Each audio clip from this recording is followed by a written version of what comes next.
The gospel. The gospel. We all know what the gospel is. So that is what I will be speaking about this morning.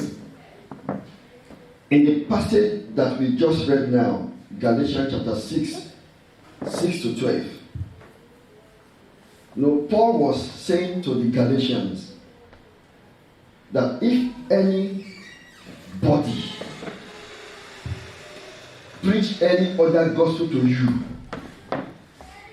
other than what that you have heard, let that person be accursed. And he said it the second time.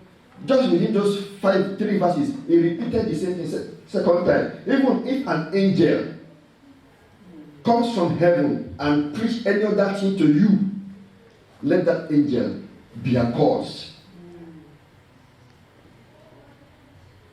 Paul never wrote like this before.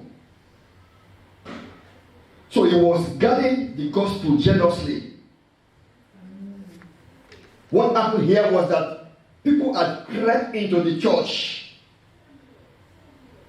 preaching another gospel. So there was heresy in his days. They brought in something else other than Jesus Christ. And Paul told the Galatians, there is no other gospel other than Christ died, he was buried, rose again the 3rd day for our justification, and through which we receive righteousness.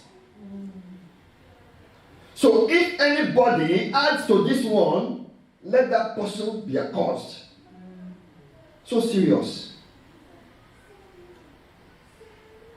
The word of God is so powerful and cannot be divided. It's infallible word of God. The gospel. So let me say what the gospel is not quickly before I go to what the gospel is. The gospel is not an excuse to impose traditions of men and standards of outward appearance. That is Colossians chapter 2, verse 8. Colossians 2:8. So, gospel is not traditions, philosophy, or empty deceit of man. It's not about communism or democracy or the knowledge of human beings. It's not about tradition, your custom, what you believe. That's why he wrote them in Colossians chapter 2, verse 8, empty deceit and philosophy of men. That was what the Colossians were into in that time. And Paul wrote them. Gospel is not an example of how to live in order to be right with God. So, gospel is not about performance. Gospel is not about works. It's not about you are doing something right. Ephesians 2 says we are saved by grace through faith, not of works, lest any man should boast. So it's not about a performance of human being. Number 3, gospel is not telling of nice sounding stories or personal experience. No, it's not about what I know how to speak. I have eloquence. I'm a great orator. So when I speak, people listen to me. That is not the gospel. Some people are motivational speakers. They invite them everywhere. Motivational speaking cannot save a soul. It is not the gospel. That is why Paul wrote Timothy that famous deceit of men in 2 Timothy 4:4, chapter 4, verse 4, that people will develop itching ears. They will deviate from the truth. And they will ascribe unto themselves teachers who want to teach themselves any other thing. Now, what is the gospel? Gospel simply means good news. Gospel simply means good news. Good news about what? Good news of what God did in Christ Jesus for the world. Christ died, he was buried, and rose again. That's the gospel. Good news. You appreciate it. Let me explain this. If you have barbecue in your house, let's say you nearly every weekend, every week you prepare barbecue. Within 6 months, what happens to the barbecue stand? You will see that this brownish particle, dark carbon, oily thing, even though you clean and clean and clean, you will still see all those things there in that surrounding. You appreciate it when you look at the point of view of Judaism, where every day they slaughter animal, let's say a whole cow, a whole bull or goat or lamb, they slaughter and put in a brazen altar. They don't have the kind of soap we have today, cleansing agent. They don't have the kind of tiles we have today in our houses, played on sand or on stone. Just the flooring around the brazen altar, maybe stones, decorative stone. But imagine how that environment will look like. When you are slaughtering an animal every day and you are barbecuing it on a brazen altar, a whole cow. They remove the entrails and put the whole thing in that area. You see the environment, how it looks like. Jesus Christ has delivered us from that. Offering and sacrifice, I do not desire again. No more sacrifice is required today. Jesus Christ has fulfilled the perfect sacrifice once and for all. There are some gathering today that actually I heard about it, that in that church, before you step, when they are having their revival, they will slaughter a lamb at the door step of the church, and every member of the church, before you step into the church, you dip your toe with that blood before you go into the church. That is ritual. That is witchcraft. That is what the Bible says, come ye out from among them. Some people still do that today. That is not the gospel.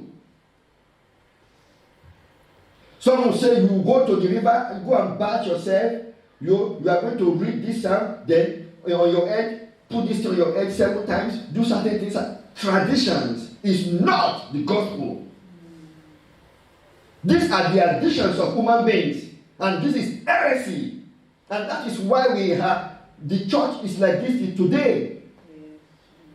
Because people are adding so many things to the gospel of the Lord Jesus Christ, what the Bible has not written about. So Paul was so serious and he was so emphatic that whosoever did this thing, who preached any other thing to you, let that person be accursed. When I was growing up, the community I grew up, and there was some, I don't want to mention the name of the church, but they have this doctrine in that church that before you get saved, you need to cry and cry and cry. Tears will flow in your eyes. You will cry and cry to get your salvation. You will cry and cry. So when you cry to start this faith, then you know in your heart that you have been saved. So from that state, after crying, you move to the next stage, sanctification. You cry and cry and cry again until you get sanctified. Then the third stage, you cry and cry again until you get the baptism of the Holy Spirit. Excuse me, that is not the gospel. We don't cry to get saved. We believe in the finished work of Christ to get saved. Believe that Jesus Christ died for you, He is the Lord of your life, and confess Him with your heart or with your mouth, then you are saved. Now, what is the gospel now? The Bible speaks that the gospel is the power of God to salvation. The gospel of the Lord Jesus Christ is the power of God to salvation. The Bible passage, that is it, Romans 1:16-17, says, "For I am not ashamed of the gospel of Christ." Paul is writing here. It is the power of God to salvation for everyone who believes, for the Jew first and also for the Greek. For in it the righteousness of God is revealed from faith to faith. As it is written, the just shall live by faith. The gospel is power. No wonder the world is like this today. Because people now preach about money. They preach about themselves. They did not preach about Jesus. Paul wrote the Corinthians said, I decide to know nothing among you again except Jesus Christ and Him crucified. No other thing. So all the apostles, all they were preaching in their days, Jesus Christ died and rose again. In Luke 24, Jesus Christ told the disciples, now ye are witnesses of these things. Go and tell the world, preach about remission of sins and forgiveness to the world, beginning at Jerusalem. That was the word of Jesus to his disciples. You have witnessed me. You saw how I died. You saw how I was buried. You saw when I rose from the dead. You have seen me in my resurrection body. You have witnessed these things. Go and tell the world that the world is forgiven. Yes. Go and tell the world about remission of sins. That the words of Jesus to his disciples. And throughout their day, that was what they were preaching. No other on the day of Pentecost, that was what Peter preached. He died and he rose again. Whom you kill, the person who you kill is the Son of God. Through him you have life. Repent. It is the power of God unto salvation. You see, the world is so confused today. Though we are developing technologically, science we are developing, in every sphere of life we are developing. But when it comes to moral, there is moral decadence in the world today. And it appears the world doesn't know, the world doesn't know what they are doing again. We don't know what we are doing again naturally. The way we behave, the way we talk. For example, how can a person say, this child, we don't know whether it's a boy or a girl. When this child comes of age, he will be able to tell by himself or herself that I am a boy or I am a girl. Isn't that stupidity? The Bible says that He who made them from the beginning made them male and female. Even in biology, the biology teaches you are either a male or female. And now people who seem to know better, who seem they are educated, and they now say that this child doesn't know who he is or who she is. Let this child grow. He will be able to tell whether he is a boy or a girl. Stupid ideas. Stupidity. We thought we are wise. We thought they are wise, and they are now making fools of themselves. The word of God is powerful. It is so powerful that it can transform anything. You know what transforms people's life is the gospel. Gospel is not about behavior modification. Human being will help you by saying they will want to train you, they will want to discipline you, they will want to manipulate you or brainwash you in order to reduce the severity. For example, if there is a man in a community that is very dangerous, the best they could do for that person is to cage him, imprison him. He has committed a crime and he's a very difficult person. They will cage him. The court system will want to, or the community want to correct him. So they will send the person to prison for the purpose of correction. So just to reduce the risk of severity. And when it comes out, sometimes they become worse. Some people went to jail, they came out gay. Some went to prison, they came out drug addicts. Some went to prison and they came out, they joined criminal gangs. What they did not know before, they learn in prison. So human beings, we want to correct people. We want to tell people. We want to do these things. And later they become worse. We are only trying to reduce the risk from severity to mild. But what actually changes people is what? The gospel. The word of the gospel, that is, Christ died and he rose again for justification. It is the power of God unto salvation. No man can take human being. You want to correct it unless the nature in it change. It will remain like that forever. Only the gospel. That is why you see professors emeritus. When the power of the gospel hit them, they cry, they bow down their knees, and they serve Jesus. No matter how hard the person is, preach the gospel to that person. That person will bend his knee and bow to Jesus. Because the gospel is powerful and can change any human being and can transform the life of any human being. So gospel transforms life. It is not about behavior modification. I have seen drug addicts. I saw the picture of a drug addict when he was a drug addict. He looked so haggard, tattered, very rough and unkempt. And when the person gave his life to Jesus, and I looked at the picture again, you couldn't recognize him again. Totally transformed. Not from drug addict to a servant of Jesus. If you get to Google this name, Kayode Williams, Kayode Williams. He was an armed robber. He went to prison. His name is on Google it. He gave his life to Jesus in the prison through prison ministry. Now a bishop, rehabilitating and preaching gospel to the inmates, transforming people's lives. So what actually changes people's life is the gospel. That is why to be a preacher is actually more better. They are adding more value to the community. Though other professions, being a doctor, you are being a lawyer or a justice, those things are good. They cannot take human beings. They cannot help people. They are only doing their best. But the power of the gospel will change a criminal to the lover of Jesus. Only the gospel does that. Not only the Bible says it's the power of God unto salvation. Salvation is a big word. Sozo. In Greek word, salvation means sozo. So it's not just about forgiveness of sins. It's more than that. It's also about deliverance from the hands of the enemy.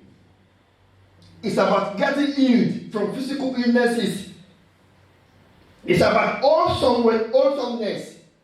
It's about preservation. So the word sozo, which is salvation, is broad and wide. So when the power of the gospel hits someone, that word will not only transform his life. If that person is sick in his body, the gospel will heal the person. That is why during preaching, you see people getting healed. That's why in the case of Jonathan's mom, stage 4 cancer, doctor said go and die at home. You will die very soon. They will give you this number of days. But when the gospel struck her, today she's still alive. That happened many years ago, maybe 20 or 30 something years ago, still alive today. Because of the power of the gospel. Oh, I wish every preacher would be preaching that every day. Jesus died and he rose again. One of the reasons why we don't see results is because we preach ourselves. We preach about our ambitions. We preach about money. We preach about other things. And we have left aside the gospel of the Lord Jesus Christ. So powerful. The power of God. The Bible says something. Let me read another Bible passage. 1 Thessalonians 1:5 says, for our gospel did not come to you in the word only, but also in power. So power is attached to the gospel of Christ. Powerful things happen. Deliverance happen. Healings happen. In 1 Corinthians 1:17 to 18, the Bible says, for Christ did not send me to baptize, but to preach the gospel. Note that, to preach the gospel, not with wisdom of words, lest the cross of Christ should be made of no effect, for the message of the cross is foolishness to those who are perishing, but to those who are being saved, it is the power of God. For the world, it is foolishness. You know what? The Jews ask for signs. The Greeks, they ask for wisdom. So Jews want to see signs and want, but the Bible teaches that these signs shall follow those who believe in my name. So as the apostles of Jesus Christ, went about preaching the gospel from one corner to the other, signs follow them. You don't seek signs. Signs will follow you when you preach the gospel. The Aristotle, the Pluto, the Socrates of this age, the Greeks, they have wisdom in those days. They seek wisdom. They were always seeking wisdom.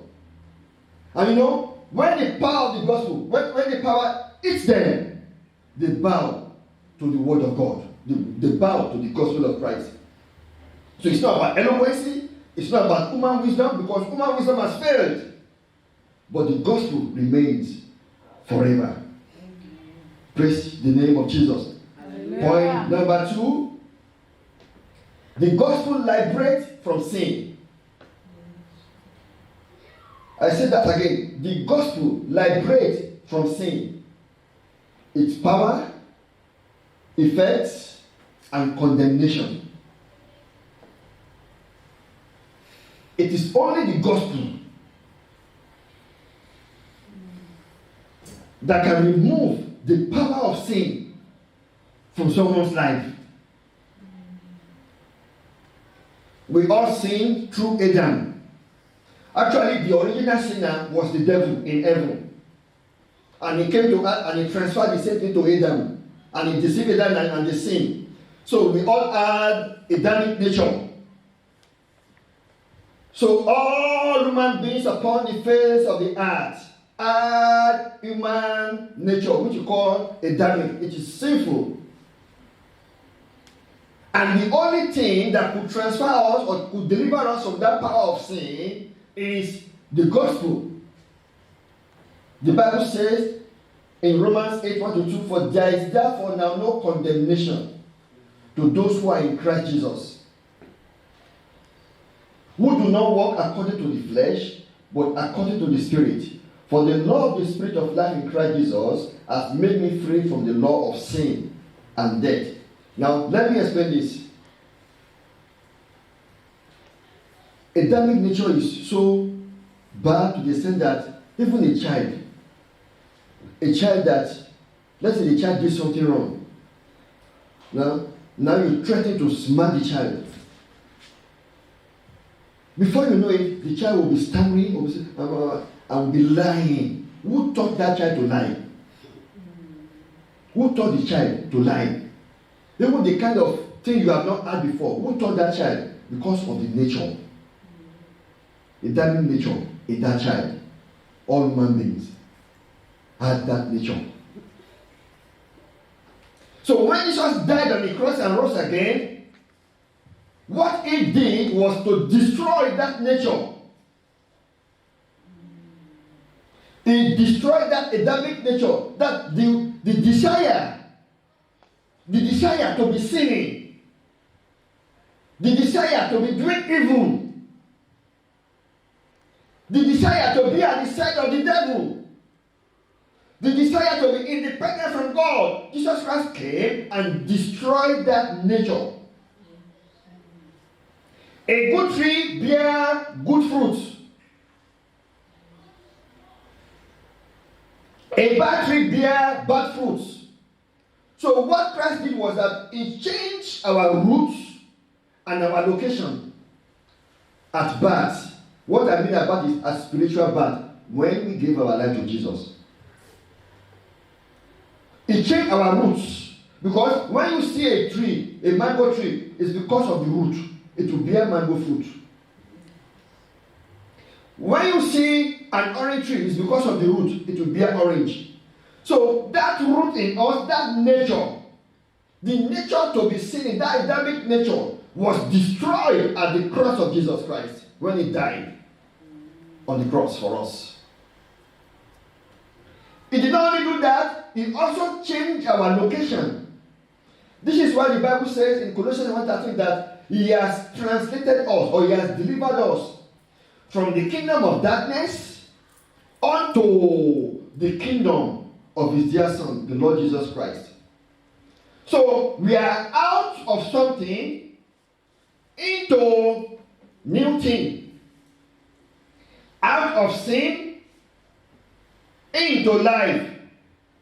Out of the hand of the devil into the hand of Jesus Christ. out of death into life, out of sickness into good health, out of poverty into substance, into provision. So at the cross, Jesus did all this for us. Now the Bible says something in 1 John 3:14 that we have passed from death to life.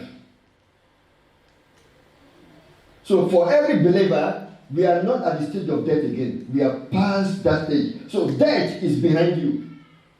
You are moving forward to see your God in heaven one day. Death is behind you. But we have passed from death to life. You are now alive. Your spirit is alive. When you get born again, it is your spirit that gets born again. So regarding separation from God eternally is past for every believer. Jesus said that my Father and I are one. No one can pluck you out of my Father's hand, and no one can pluck you out of my own hands. Then in the book of John 5:24, the Bible says, whoever hears my word and believes in who sent me has eternal life, and will not be condemned, but he has crossed from death to life. So, when you are crossing something, let's say, I'm crossing from this side of this carpet to the other side. I've crossed over. Death is past for every believer. Amen. But for those who are still in sin, they are still within the range. But for us, because we follow Jesus Christ, we believe Jesus Christ, this is part. So Christ died to destroy that power of sin. That thing that makes us to do evil has been broken. I'm not saying that Christians don't make mistakes. I'm not saying that Christians don't sin at all. But your identity is now in Christ. That will be the last thing I will discuss, but let me just move on with this scripture. Christ also removed the effect of sin. That is desire, the delight to do sin, the ability, the willingness to meditate. As you meditate on the word of God, people also meditate to do evil. When they sleep on their bed, they will be thinking to revenge or to attack someone. Someone did this thing to me, let me do something bad. So that willingness to do or to revenge or to be angry, those are the effects of sin. And ultimately, is to destroy someone's life. But the effect of sin is also removed by the Lord Jesus Christ on the cross. Look at this passage. I might not be able to read it, but let me just read. We can write it down, Romans 6, 17 to 20, but let me read the last verse 22. But now you are free from the power of sin and have become slaves of God. Now you do those things that lead to holiness and result in eternal life. Because the effect of sin has been broken. Paul told them that he used weakness, verse 18. Now you are free from your slavery to sin and you have become slave to righteousness. And he said, I'm using this illustration of slavery to help you understand all this. So he used the illustration of slavery because you understand it. Even though we are not slaves, we are children of God. So what controls us now is a life in the spirit. For believer, we are not condemned. Even though you may be condemning yourself if you have done something wrong, God is not condemning you. That's the way the gospel is. And if you understood this, that it will be great for you. God is not really condemning anyone, because we are no longer only condemnation because you are found in the Lord Jesus Christ. Point number 3, which is the last one, is the gospel is the news about what has been done by Jesus or by Jesus Christ to put right our relationship with God. We were all once enemies of Jesus Christ. Romans 5 says, now Jesus Christ has helped us. That Jesus Christ, while we were yet sinners, he died for the ungodly. Christ said, when we were yet sinners, Jesus died for the ungodly. When sin was still in our lives, when we were still without hope, Jesus died for the ungodly. Please don't forget that we were sinners and he died for us. He died by his grace, by his love upon humanity. So now we have now a ministry of reconciliation. How? Jesus has done something for us, and he is now putting us aright with our God. 2 Corinthians 5 says, from verse 18, now all things are of God, who has reconciled us to himself through Jesus Christ. We were once enemies of God through Adamic nature which Christ destroyed, but now, and has given us the ministry of reconciliation. So when Jesus died on the cross, he defeated the Adamic nature, and through that, anyone who believes is now reconciled to God through Jesus Christ. So we are no longer God's enemy, but children of God. Because you are found in Christ. So when God now looks at you, God is not looking at me as this is Aki. God is looking at Christ in me. When God looks at this brother here, say, Christ in you. God look at this sister here, Christ in you. So even though the enemy, the accuser of the brethren, the devil, is accusing us daily before God, God says, these are my children, Christ in you, the hope of glory. Now, let me read further. Verse 19 says, that is, that God was in Christ reconciling the world to himself and not imputing their trespasses to them. The word imputing that, God is not, all your sins you have committed, God is not putting all those things on your head again. This is an accounting word, imputing. God is not crediting your sins unto you. Why? Because of the Lord Jesus Christ. It's like you have a check. Let's say this is a check. And this check is Jesus Christ's check. So now that you are found in Christ Jesus, everything you do in this world goes to Jesus' account. It's not about you again. It's about Jesus in your life. Are you getting what I'm trying to say? Everything you do in life is about Jesus in you. And that is it. This is credit card. So all your good doing, all your good works, and all your wrongdoings, all your efforts, everything you've done goes to Jesus' account. God is not imputing their trespasses to them because of Jesus again. And has committed to us the word of reconciliation. Now let me go to verse 21. For he made him who knew no sin to be sin for us, that we might become the righteousness of God in him. So at the cross there was an exchange. Christ took your sin upon himself, and there was a divine exchange. He gave us his righteousness. That is why they call this thing good news, too good to be true. Because in the past, when they sin against God, they have to sacrifice an animal. They have to punish themselves. There is a religion today. They have to slice their body with blood, with knife, and blood will be gushing out in order to appease God in heaven. When they have done any evil thing or wrong things, they want to punish themselves. Some people will eat their head on the wall to punish themselves for the sin they have committed or the wrong things they have done. It ought not to be so. That is why when we are in Jesus Christ, Christ takes the whole credit, and all your works, all your behavior goes to Jesus' account. Just too good to be true. Only believe. So what are we to do? Believe that Jesus died and rose again for your sin, and believe in him so that you will be saved. Only believe and confess with your mouth. But there was a problem in those days. Wrong teachers came, they crept into the church. They said, this thing is so good. So everything that we have done now goes to Jesus' account. So I'm free. I can do whatever I like. And they began to teach people. If you read the book of Jude, chapter 1, they said, now, Bible says, false teachers crept into the church and they were teaching lewdness. People now involved in adultery and fornication. They said it is too good to be true. We can do whatever we like. We can go and do drug. Let's go drink aqua and become drunk.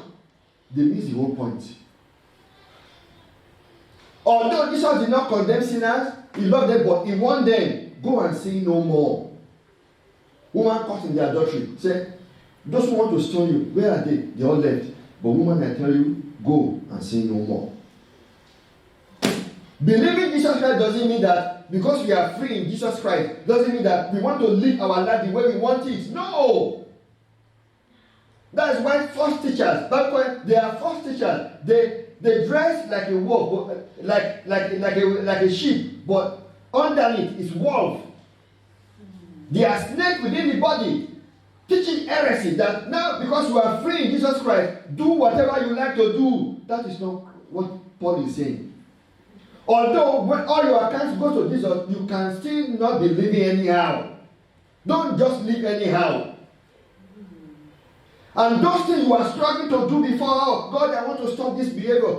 When you allow the Spirit of Christ to come in you, by His grace, the Spirit of life in Christ will set you free from the law of sin and death. No, human nature and the Spirit, they are opposed at each other. When the human nature says, go do this thing, but the fruit of the Spirit is what? Love, joy, peace, long-suffering, faithfulness, self-control, and so on and so forth. You don't want to do something wrong. Because the Spirit of God in you will not allow you. So when you see anybody calling himself a Christian and is sinning intentionally, without any remorse, without any repentance, go and check the roots.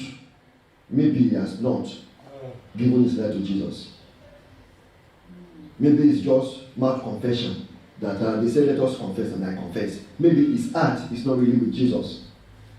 Go check the root. Maybe his position has not been changed.